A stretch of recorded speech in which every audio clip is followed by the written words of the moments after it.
Hey everybody, it's Mr. Canfield, and today we're going to look at Riemann sums. So, if you really hate this, we can blame, his full name was Georg Friedrich Bernhard, Georg Friedrich Bernhard Riemann. So, he's German, so anyway, if you don't like it, blame him. And he says, at me if you love rectangles, relativity, and if you don't mind tuberculosis. So he died of tuberculosis, sadly. But he is going to talk to us about rectangles. And some of the math that he developed is kind of the framework for where relativity was then able to come from. So a lot of what we understand about relativity comes from him. I was trying to think of a different word to show that I get it at least a little bit. You know, putting a clock in an airplane and twins and things. And anyway, so we're going to start off with some areas that we know. So like we know the area of a square. If these sides are the same, we can say the area is equal to the side squared. However, if we're dealing with a rectangle, then we can say that it's equal to the base times the height. We're going to call this the base and this the height.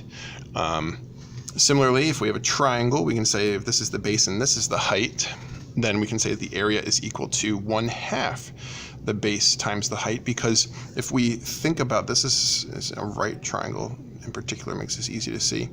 If we were to extend an H up here and extend a B over here, we now have a rectangle, and so it's the same, so it's half of a rectangle. So that's where we get our area for the triangle. So area of a trapezoid, however, is a little bit harder to derive.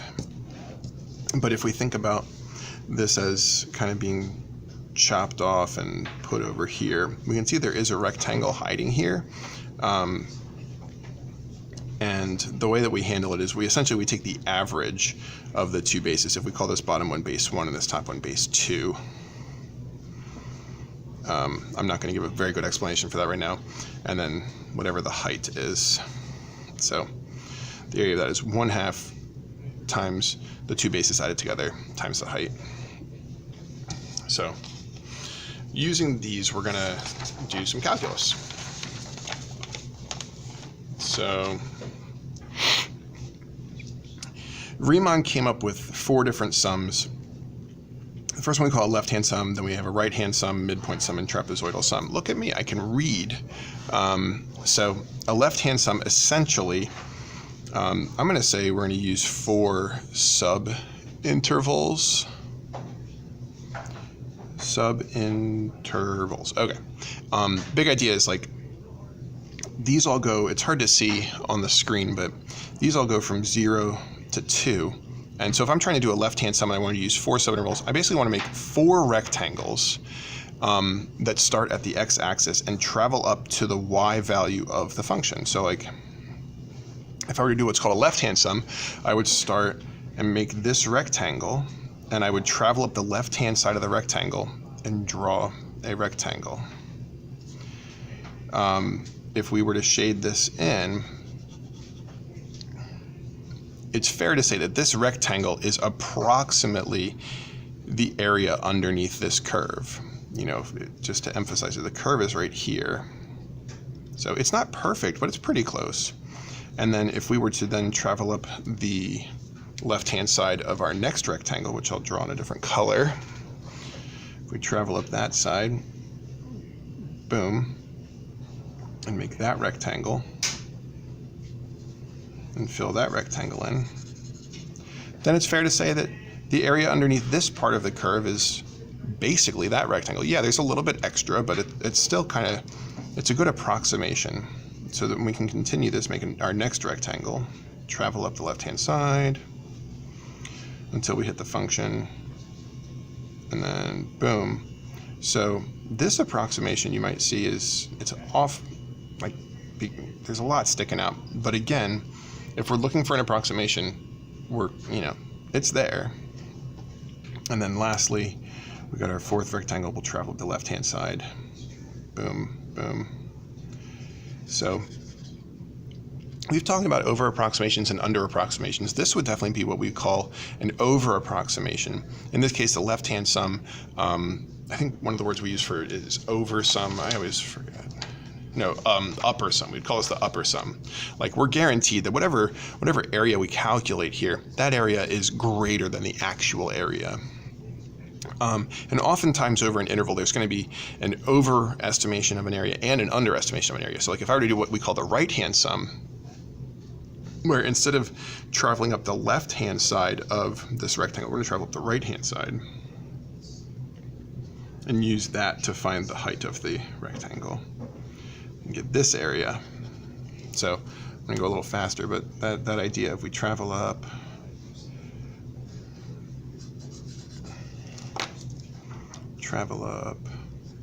we can see that each of these rectangles that we're making is less than the actual area. And this last one here, oh, it like meets right there. It's just this little wham.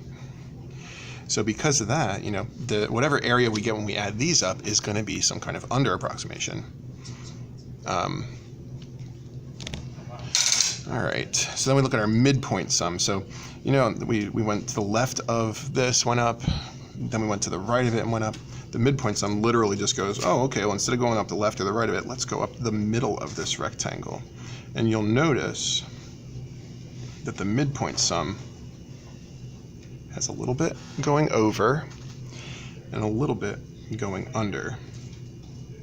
So far, the midpoint's actually a really, really nice way to find it. So that's what happens with the midpoint. Oh, I forgot to do that in a different color. But doing this, you know, having a little bit extra and then a little bit left out kind of helps make up for it. It's not perfect, but again, this is just an approximation. So again, if we were to shade this whole region, all of this is pushing toward, we're trying to find the exact area under this curved surface. So then, this is the hardest one to see, trapezoidal sum. So we normally think about trapezoids as being like this. The key thing about a trapezoid is that the two bases have to be parallel. So the thing is, I could, if I want, I could set up a trapezoid on its side like this, and then call these two things, this and this would be my two bases, and then the height would be however far apart they are.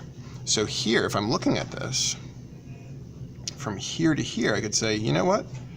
Let's connect, and let's make a trapezoid here. That's a trapezoid. You know, if you think about that, it's got the two parallel bases and they're connected. It's okay that that's a right angle. That doesn't mean it's not a trapezoid. So I can actually find the area of this pretty simply.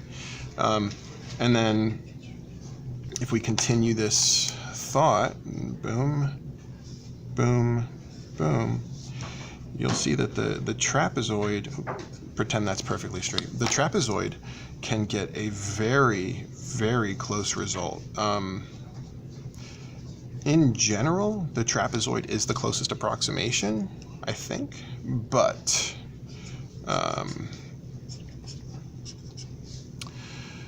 you know, because that looks really nice. Sometimes the midpoint winds up being a little bit closer, but you know, 4 subintervals doing 4 of these rectangles, that's not a lot, you know. Eventually we're going to pump this up to 100 rectangles or 1,000 rectangles. The more rectangles we use, the closer of an approximation we'll get. If you can kind of think about that, like the amount of space that there is between the rectangle and the curve is going to decrease, or the amount of space between the trapezoid and the curve is going to decrease. So,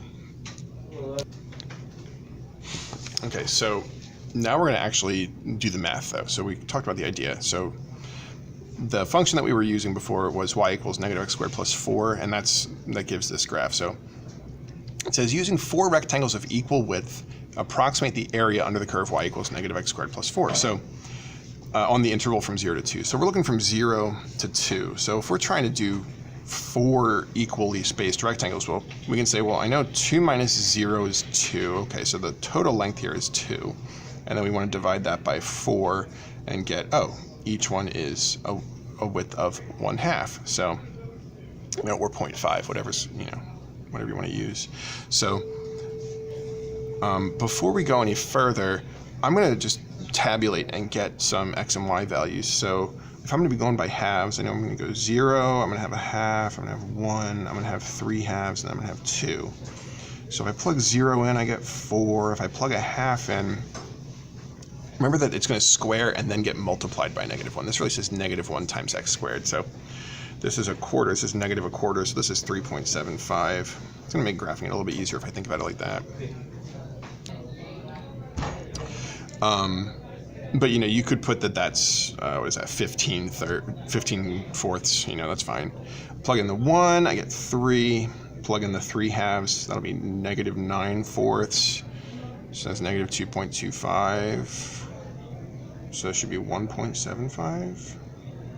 It's kind of risky to do this by hand. I'm lazy. That's what I don't have a calculator in front of me right now, and not going to get one because that would require moving. All right, and then I plug in the 2 and I get 0. So these seem to line up with what I see here, so I'm not concerned. Hopefully that's fine. I'm more confident the more I've thought about that. Okay, so if I want to find the left-hand sum, what I want to do is the area is, I'm going to write this kind of a dumb way, and then I'm going to show a shorter way. Dumb as in it's going to take a long time. It's not bad to write it this way. I just don't like taking up space. I like getting through things as fast as possible with the least amount of effort, which again, we can call that laziness, or we could call it efficiency. And I'm going to go with efficient. I'm being efficient. So like, I know that this is going to be a half, so I'm going to say my first area is a half. And then I have to find the height of this. And so the way I find the height is I take my rectangle and I just travel up the left-hand side of that until I hit the function. Which, another way for us to talk about that is I look at the y value of the left-hand side of it. So what's the y value of 0? 4 times 4. So that area is going to be my first rectangle. And then I'm going to add that to, well, my next one, let's see, my next one is, it's also a half long, or half, whatever you want to call that. And then the height, I'll travel, oh yeah, so I want, what's the y value when x is a half? 3.75. Then I'm going to add on my next rectangle. Hold on, getting ahead of myself a little bit. Okay, my next rectangle is here.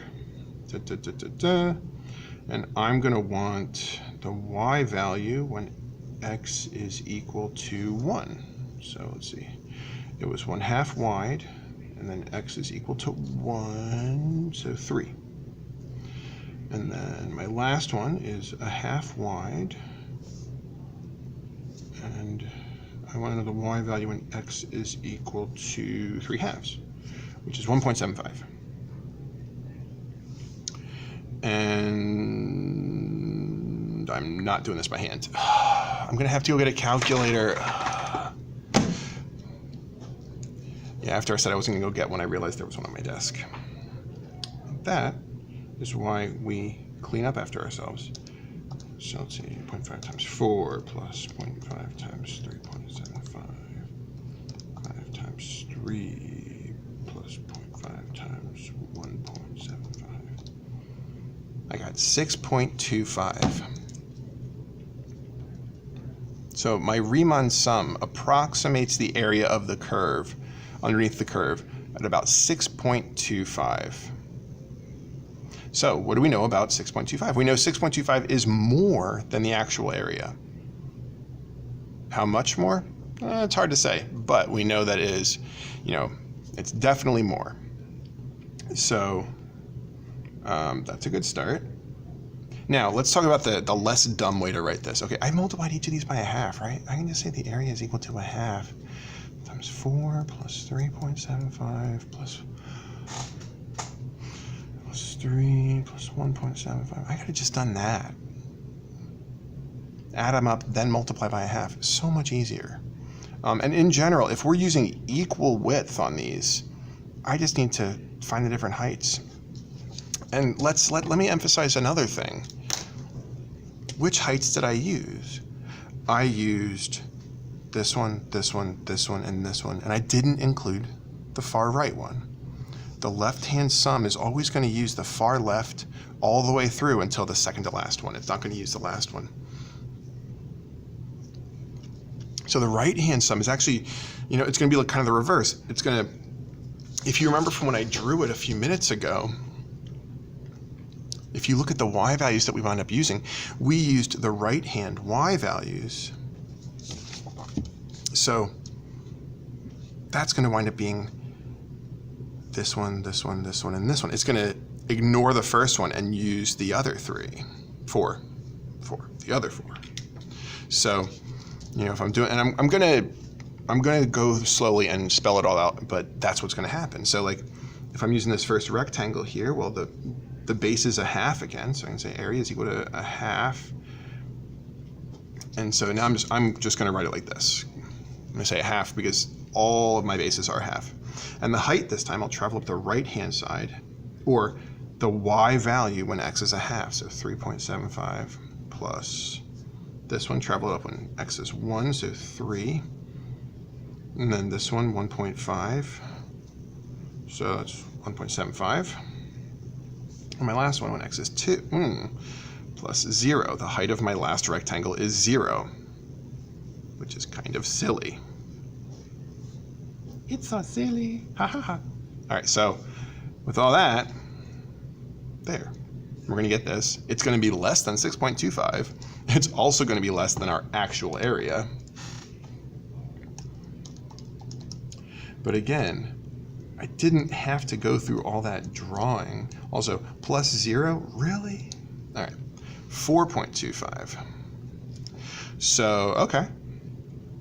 We got 6.25 for one, we got 4.25 for the other. Maybe the area is like exactly halfway between or something at 5.25 or if I look at these estimations, at least from just a cursory glance, I'm just going to kind of shade what we could call the error. If I look at which one seems to have more error, actually that seems pretty even to me. This is definitely a hard thing to call. If I just go off of my gut, I feel like the right-hand sum is farther off, but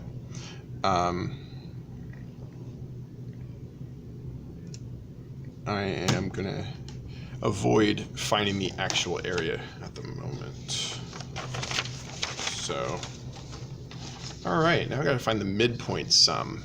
Midpoint sum, super different, except actually different. I know sometimes I say that and then it's like, no, that's the same thing. So midpoint sum, we wanted to travel up the middle of the rectangle to find the height. So instead of doing a half and then like, so originally,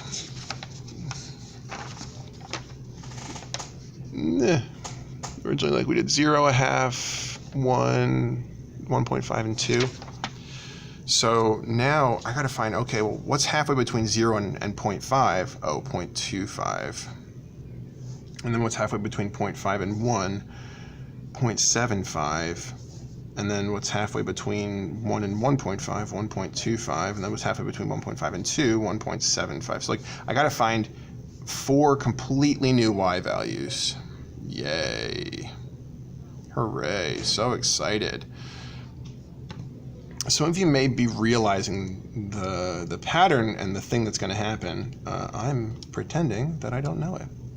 So, all right, I don't know why I graphed it. I'm going to go into my table because I don't feel like... So remember, you can go into table set and go down to change independent to ask and go back to your table, and I don't feel like doing this. So I'm just going to use my calculator to get my values. And okay, oh cool, these are exact. They seemed like they were just approximations, but they were actually exact. So all I'm going to do is add these up. All right. So I know that each of my widths is a half, and so I'm going to say 1/2 times 3.9375. And in the world of approximation, we want to use as many decimals as we can, as long as they're accurate. So if you use less, then you're going to get something that's less accurate.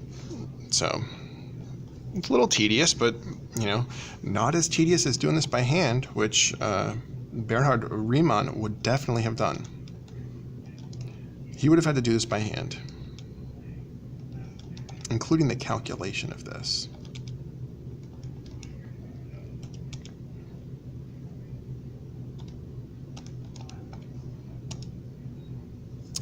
So I got 5.375. I feel like I made a typo, which may reveal what I know about this.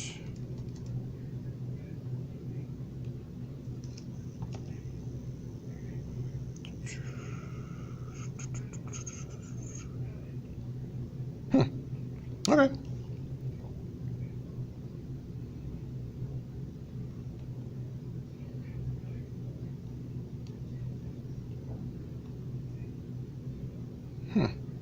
Okay. My memory was like, oh, isn't the midpoint sum always equal to the left sum plus the right sum divided by 2?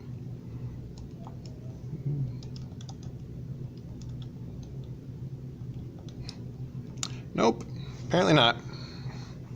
Maybe we'll do this in class and my students will find something dumb that I did. And it turns out that it totally works. Anyway, all right, trapezoidal sum. That's the idea, even if I made a mistake in there. That's the idea. You find the y values of all the different midpoints, and then you do the same kind of thing where you find, well, I know my base was a half, my height was, whatever. My height was all these different numbers that I got the y values of the function. So again, the way we're getting these y values is we're plugging an x value into the function to find the y value. So trapezoidal sum, our last one. So trapezoidal sum, it says the left-hand side is my base 1, the right-hand side is my base 2, and this is h. And remember, the formula for a trapezoid is 1/2 b1 plus b2 times h. So if you think about these 4 trapezoids that we're going to be making in just a moment, they're all going to have a 1/2, so I can put the 1/2 out front of everything, since I'm going to be multiplying everything by half. And I can also put the h out front of everything, because they're all going to have the same h. And then we can do our b1 plus b2 plus our next b1 plus b2 plus our next b1, So that's what I'm going to do. So I'm going to say, okay, my area is equal to 1/2 times 1/2, because my height's 1/2. So base 1, well, base 1 was 4. Base 2 was 3.75. Now next trapezoid. Next trapezoid.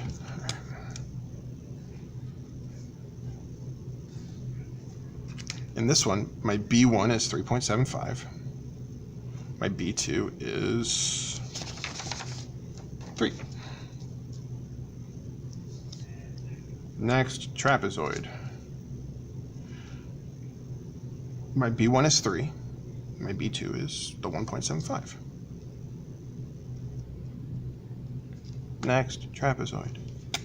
Stop doing that. No. Okay, all right, so my B1 is 1.75, my B2 is 0. So you might notice that we did the tail left end, and then we did double the next one, double the next one, double the next one, and then the tail right one. So to do trapezoidal rule a little bit easier, still can't say right after making fun of myself, all you really need to do is have the 2 ends and then 2 times each of the the other ones. So if I do that, I get 1/4 time, wait, no, why am I doing this by hand? So 1/4 times 4 plus, and I'm going to type 2 times 3.75 plus 2 times 3 plus 2 times 1.75 plus 0. I got 5.25. Oh, Canfield, the midpoint's not the one that's the average of the left and right sum. The trapezoid is the average of the left and right sum. Silly me. And if you think about what the trapezoid area is an average of the two rectangles. Hence, our area of this trapezoid is the average of the two rectangles. Okay, so which one of these is the most accurate? That's a great question. I happen to know, and when I say no, I really mean I'm recalculating right now because I don't remember.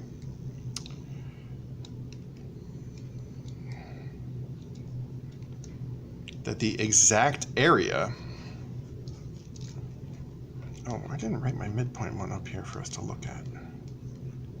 5.375.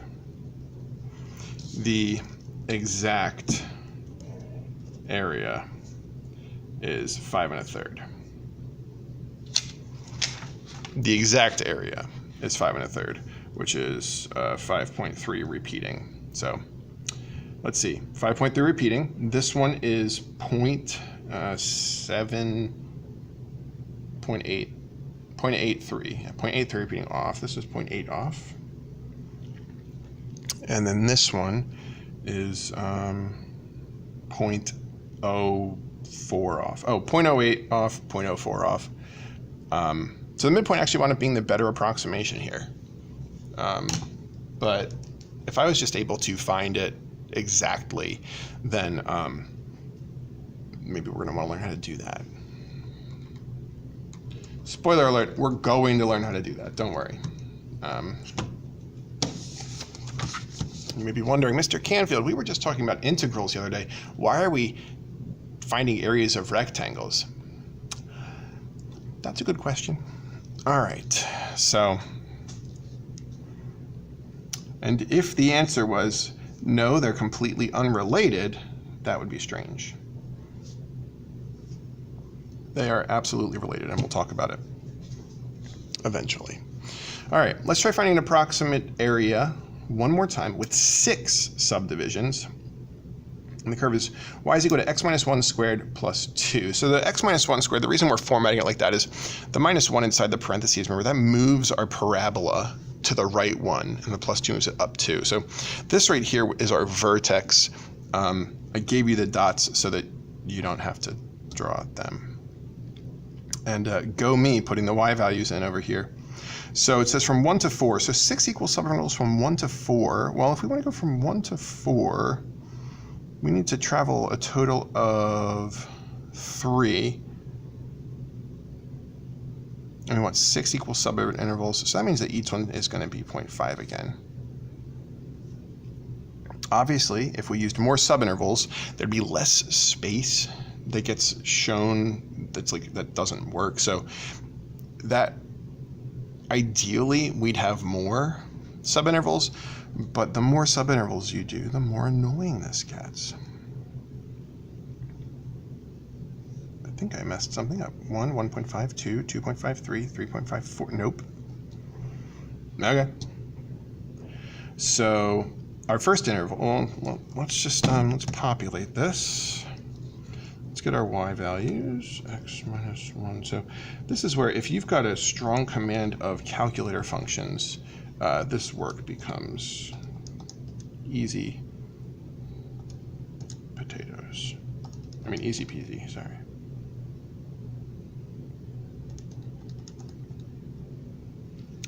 So we got our 2, we got our 2.5, we got, nope, that's not what that says. It says 2.25, 2.25, we got our 3, then we have our 4.25, then we have our 6, then Then we have our 8.25. Then we have our forgot to type it in, but is it 9?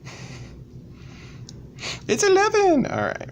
Okay, cool. So, hooray. So if I'm going to find the left-hand sum, I don't necessarily need to draw this, but I'm just going to show you. So I'm going to travel up the left-hand side of each of these rectangles. So I'm going to travel up this first rectangle here from 1 to 1.5. I'm going to travel up the left-hand side. I'm going to travel up the left-hand side. And travel up the...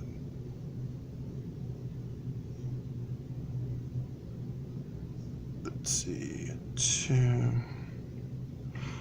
I did this wrong. I'm going to travel up the left-hand side of this, which was 2.25. It's going to be right there. I'm going to travel up the left-hand side of that one. Then at 2.5, we're at 4.25, so it's like right there. Then at 3, we're at...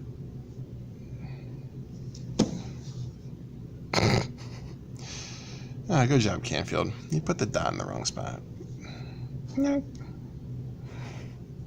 Then 8.25. The height of professionalism right here.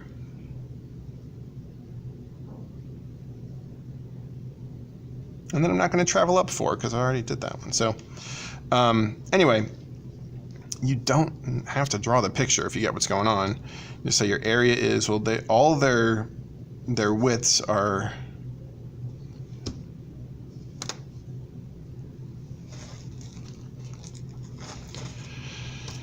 all their widths are 0.5, so just 0.5 times, let's see, my first height is 2, then 2.25, then 3, then 4.25, then 6, then 8.25. Remember, with the left and right hand sums, we're not going to be using both tail ends. That's one of the big deals to remember. Similarly, the right hand sum, I'm going to be not using the left tail end. I'm going to be using all the other y values. So 2.25 plus 3 plus 4.25 plus 6 plus 8.25 plus 11. So these are my left-hand y values. These are my right-hand y values. And if I'm going to add those up, we should talk about a fast way to, if we're doing both of these. The only time you do all 4 is really just to show that you understand how to do all 4. It's not like, it's usually going to be like, okay, we're going to pick one of these. We're going to pick one of these to do. It's not that, oh yeah, it makes sense to do all of them. So I'm going to tack the plus 11 on, and I don't feel like going back and erasing that minus 2 at the beginning, so I'm just going to subtract 2 at the end because, you know, why not? So I got 12.875 for my left-hand sum. For my right-hand sum, I got 17.375. So the one that is less, we would call that our lower sum. And we'd call this our upper sum. And we could find out which one is greater simply by knowing the concavity of our graph. So if you remember last time on this guy, the left-hand sum wound up being greater. The left-hand sum wound up being our upper sum. And the right-hand wound up being our lower sum. And it was because it was concave down. Since it was concave down, when it juts out from left to right, it winds up going over it. And when it juts out from right to left, it winds up going under it. Now in this, you know, reversed concavity situation, if we were to jut out to the left this time, or sorry, jut out from left to right this time, we're going to wind up being under. So the reverse is true. And so the concavity is really what's going to determine if a left or right is an upper or lower sum. That's one of those AP kind of questions where sometimes they'll go, hey, in this situation, which is going to be greater, the upper sum, or the left sum or the right sum? And that's where you have to go, oh, well, I noticed the concavity, therefore I'm able to find it. Just like we did with linear approximations, how the concavity told us about upper over approximating and under approximating. It's like exactly the same. Like exactly the same.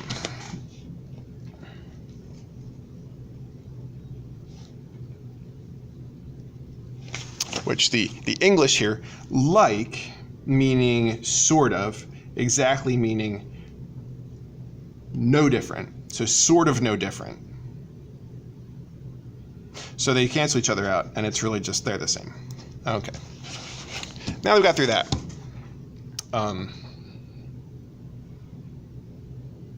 Yeah. So here we go. We gotta find the midpoints. I hate the midpoint sum because I don't have the points. I have to find them. Let's skip that. Let's do the trapezoid sum. We'll come back to midpoint. So midpoint sum, let's see. Trapezoid sum. So I'm gonna be doing 0.5. I'm gonna do my first height and then 2 of my second height, then 2 of my next one, then 2 of my next one. And what I'm doing right now is I'm showing that I understand what these are. I'm not doing the mental math to find out what they are. I'm saying, hey, look, I know that I'm supposed to add these together. Very smart of me to do this in a credit earning, like from a credit earning perspective, because I'm saying, look, you can't take points off from me for not knowing how to add. I may not know how to add, but I know what I'm supposed to add. And then now I go to my calculator and I complain for 2 hours while I type this into my calculator. Although secretly, I might just, oh, that's 6. Oh, that's 8.5. Oh, that's 12. Oh, that's 16.5. Oh, that's 11. Well, it was 11 before too.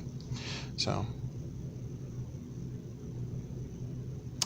since I typed in the wrong formula, I got the wrong answer.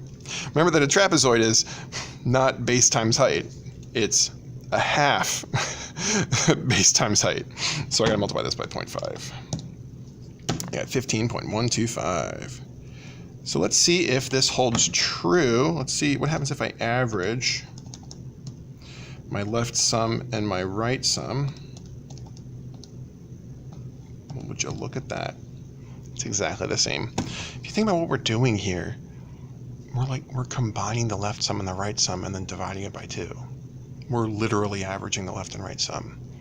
But again, I don't want to give them any room to say, oh, you might not understand what a trapezoid sum is. No, look, I used the formula. Maybe I forgot the 0.5, so that's bad, but now that it's there, look, I used the formula. I know what I'm doing. I know what trapezoidal sums are. These abbreviations, I'll always know what you mean. You're welcome to use them. If you don't want to say trapezoidal.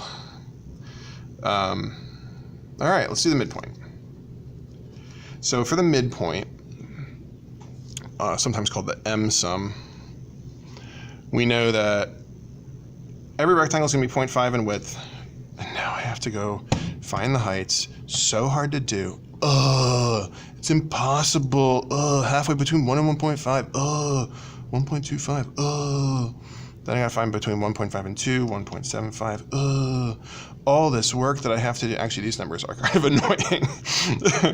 My fake complaining is gonna turn into real complaining in just a second. So I'm just finding halfway between 1 and 1.5, 1.5 and 2, 2 and 2.5, 3. So it's tedious. I need 6 of these. So I gotta find the halfway between halfway in all 6 rectangles. Let's see, 3.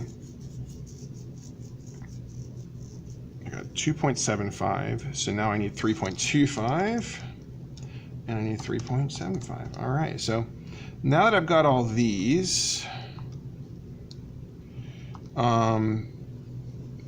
there's got to be a faster way to do this. Okay, so I went away for a couple minutes, tried to figure out a faster way to do it. I can't. Ugh. So I'm just gonna have to type all these numbers in. So midpoint 2.0625 plus 2.5625 plus 3.5625 plus 5.0625.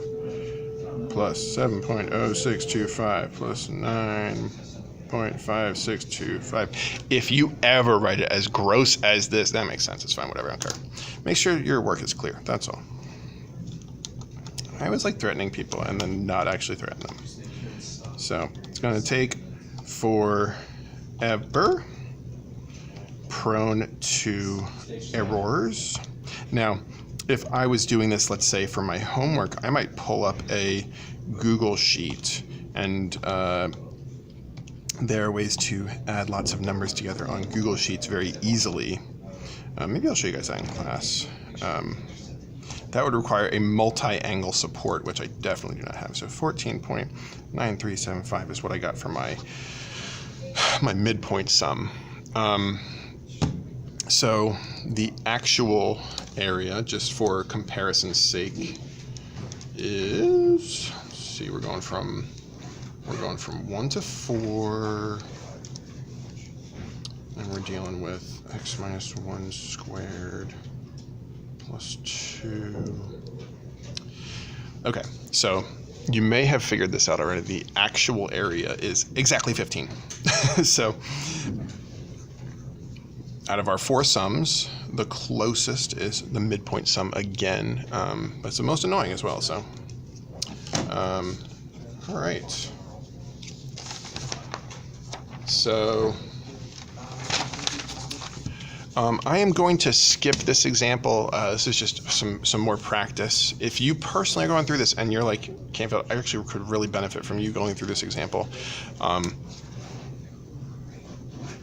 going to eat my words. We're using 10 subintervals going from 5 to 6. Drawing this is going to be a big pain, but, and I'm going to say all 3 exclude the midpoint.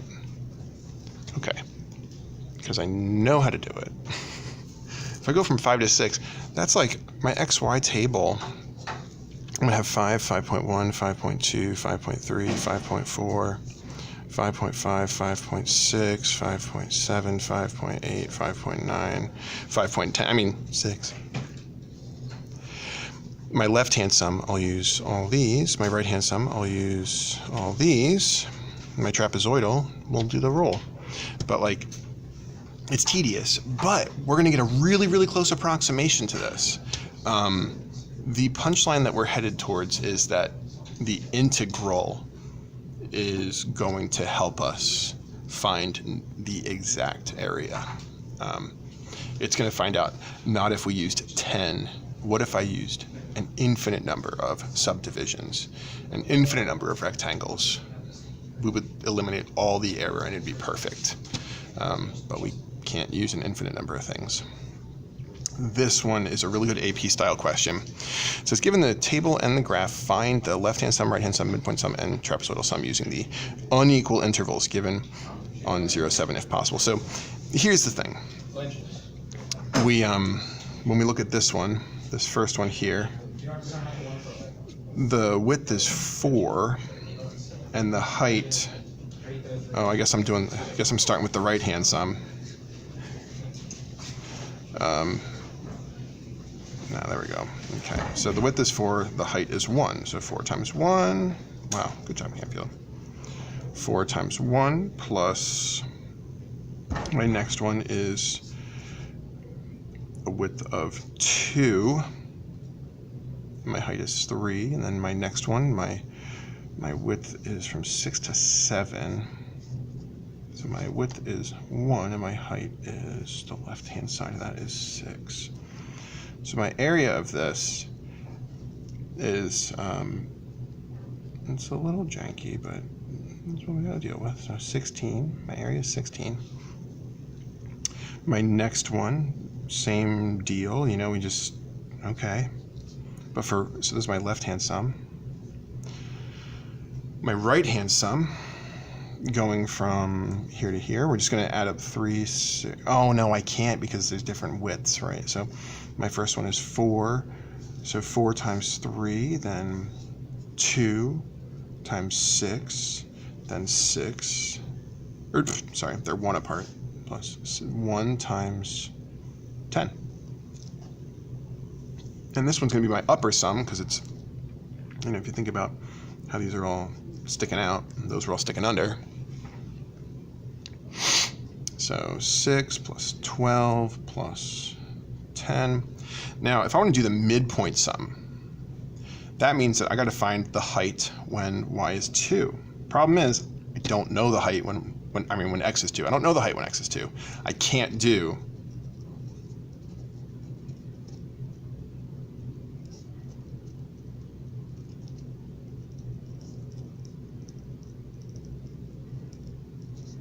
the midpoint sum. So, but trapezoidal sum we can do.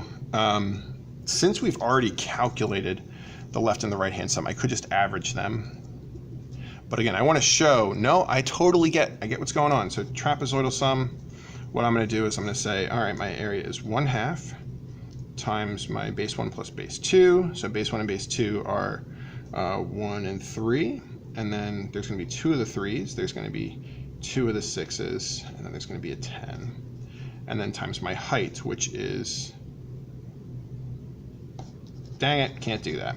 I'm going to have to add these trapezoids up independently. Say 1 plus 3 times my height of 4, then 1/2 times 3 plus 6 times my height of, how far are my x's? 2 times 2 plus 1/2 times 6 plus 10 times my height of 1. So, super big pain in the butt for this last one. So I got 8 here, I got 9 here, and then I got 8 here. So 16, 20, 25?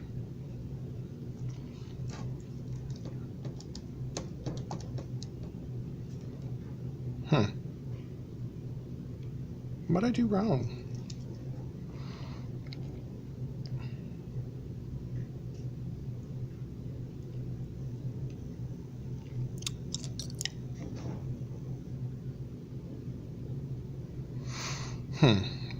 I'm missing something. 1, 3, 3, 6, 6, 10. My poor little pea brain isn't working for me right now. A 4, a 2, and a 1. Let me just double check.